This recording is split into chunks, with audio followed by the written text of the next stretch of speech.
They never detonated another hydrogen bomb. A simple reason. This was the last one? 54 was the last one. They scheduled one for 56, but it was never detonated. They canceled it because it was to be an underwater test, and they decided, in view of what happened with the 54 test, where not only did they lose the 3-mile tunnels, but the entire island was vaporized, and it went down and burning and boiling down to bedrock, and it was burning and boiling at bedrock for 3 days afterwards, till the ocean water finally damped it out. So basically they started kind of a chain reaction. They started a chain reaction in the rock, which certain scientists had so warned, and others said, oh, poo-poo, this can't possibly happen.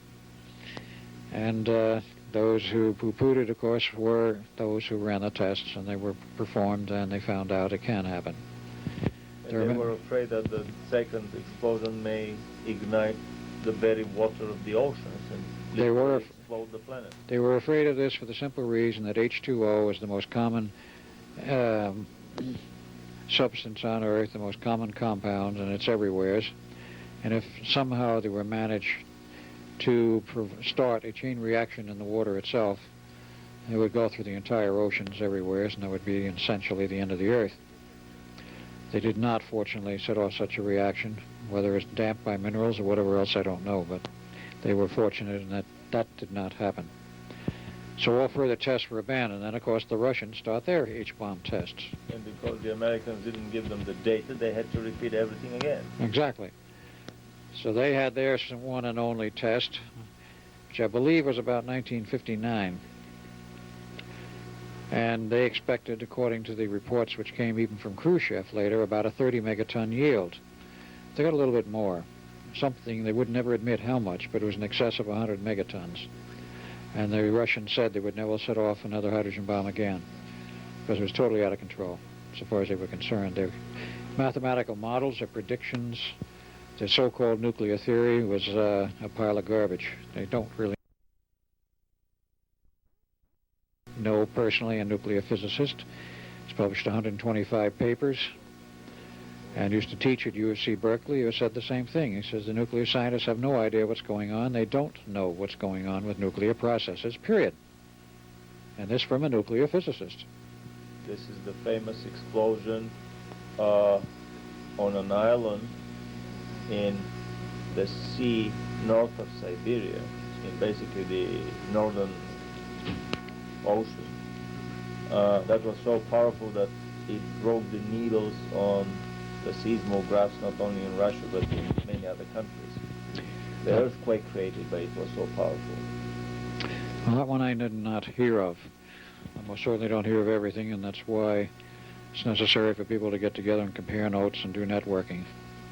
Today, the networking via computers is what's getting information around faster than it can be stopped, because you cannot stop the network if the computers are on. It's nationwide. And all of the little computer bulletin boards, which are maintained privately. And this kind of information does get out.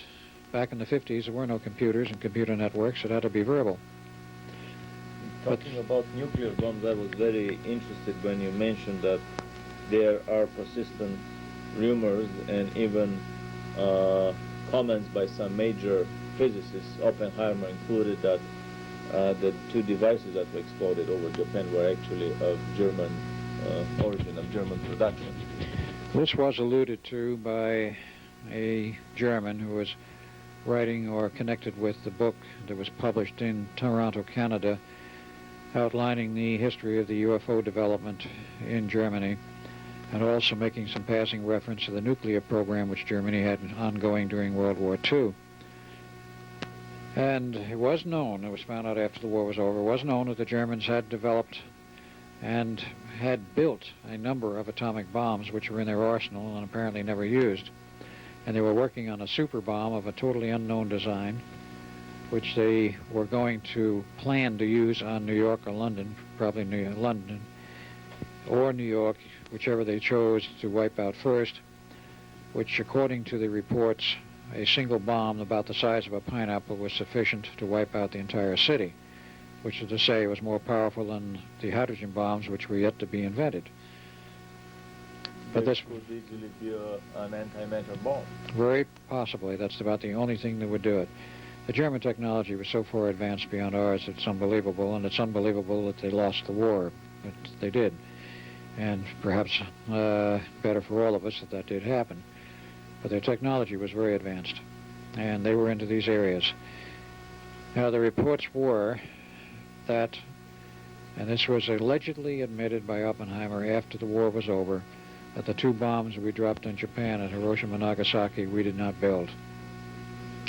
Because we had an extreme shortage of plutonium. There was not enough plutonium to cover the head of a pin in May of 1945, and which was when Germany surrendered. It was May of 45? Yes. May 45. And by the time we came around to dropping the bomb in 46, there was a lot of time in between. No, actually 45, August 45. It was August 45, okay.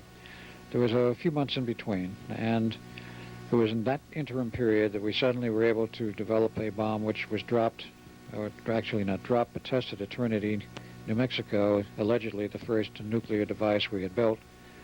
And within a few weeks after that, we dropped 2 bombs on Japan. The question is quite well asked. If we were so short of nuclear materials, they had enough uranium-235 to build bombs, but those were the huge devices like Fat Man, or Fat Boy as they called it, which required a gun barrel to bring the 2 charges of parts together. A howitzer barrel. A howitzer-type barrel, especially made by the Navy. And it was not a particularly high-yield device. It was rather sloppy, but at least it proved the principle. The question is, did we carry something like that over Japan, or did they drop one of those, and it was later claimed the Nagasaki bomb was actually a plutonium bomb? I can't prove it at this point, but I do know there were enough records at Los Alamos, where I was at the end of the war, to show that the Germans had developed quite a few nuclear devices, and that was not unknown up there at that time.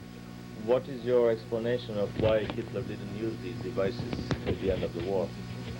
I would say there is no good explanation unless you were to totally modify your view of what Hitler's real character was, his real nature of the person. He has been painted, of course, by many news media, continuing to this day, of course, as being a monster, a person without any feeling or heart, who's out to conquer the world. All of the records today show he was not out to conquer the world, and there's the actual military aspects of the weapons development in Germany were very peculiar. They would not release a weapon into general use in the German military until they had already produced a countermeasures weapon. There was no countermeasures of any type to an atomic bomb. Not at least they were known at that time or now. That is, after the bomb is triggered and set off, there is no countermeasures. The only countermeasure is that you don't set it off. It may have been for that reason that Hitler refused to use it.